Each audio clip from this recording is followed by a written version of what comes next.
For the past year or so, I've been kind of back and forth to Nashville and writing, and I write a ton. I see myself more as a vocalist. I'm, working on the writing part, and I've been working with a new producer named Sam Ellis, who has just found some of the most amazing music. I went to Nashville and I sat down with him and I had a heart-to-heart about what I want to sing about and what I don't want to sing about. And he just did such an amazing job of finding music. And it was interesting. I actually had been in the studio. We had about 4 songs chosen, pretty much recorded, ready to go. And we were sitting down, my team and I, and thinking, okay, this one will go to radio first, and then this one, and then this one. And then I heard Little Girl. My manager and I had breakfast, and he was like, come to my car, I want to play you a song. So we're sitting there and we're listening to this song, and I'm listening to the words, and I get to the first chorus, and I looked at him and I was like, okay, we have to push the whole plan back at least a month now so that I can go and record this song. Let's plan another trip to Nashville, figure it out. And, people were like, when are you going to release music? When are you release? And I was okay with pushing the whole plan back so that I could put out Little Girl first, because it was so special. And the words just resonated with me so much. I started writing music when I was very young. I wrote poetry, extremely young. And then I learned later that once I started playing the guitar, I could kind of take those words and put them to music. And I was actually saying to a fan earlier, all I've ever wanted really is to kind of grow with the people that listen to my music. Because I think as an artist, all you can do is really try to be relatable,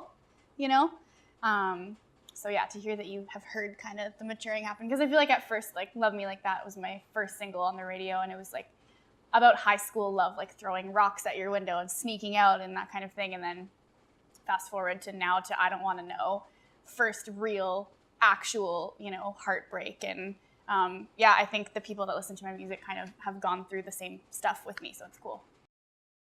There's this saying that I always kind of use when I describe myself, and it's what a blessing and a curse it is to feel everything so deeply all the time.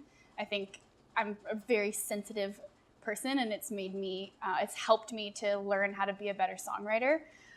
But I have also had the opportunity from 16, 17 to work with incredible songwriters, the best people in Nashville. I was signed to Sony Canada when I was really, really young, and they sent me on this Nashville writing trip to write with all of these incredible people who have also been through so much. And I think, a lot of the times when I write, I'm trying to put myself in someone else's shoes. And I think that's something I'm kind of good at, really feeling someone else's pain and trying to write about it.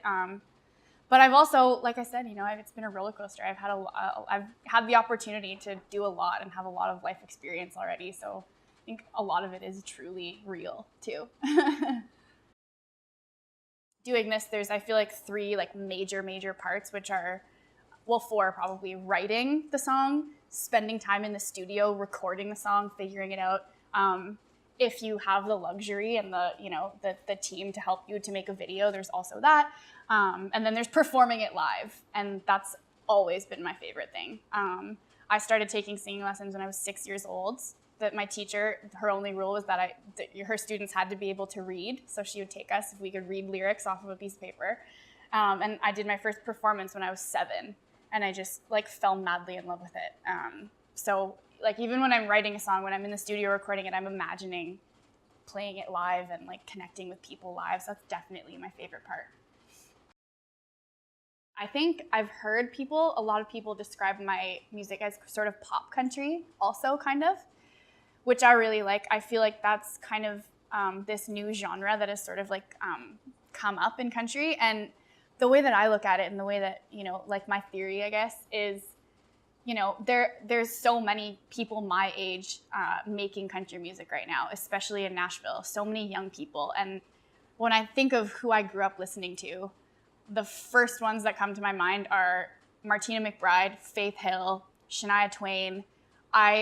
When I started singing as a little girl, I was like, I just want to have a voice like one of those amazing female vocalists, But I was also listening to Avril Lavigne and Simple Plan, Sum 41, and Good Charlotte, and a whole bunch of other kind of rock, even pop punk sort of. I feel that was really big in the early 2000s, when I was in school. And so it's all of these kids that listen to all of that stuff grew up and now they're songwriters and they're writing country, and it's like all of these cool little influences are sort of coming out, and I think it's a very, very cool kind of like movement to be a part of right now.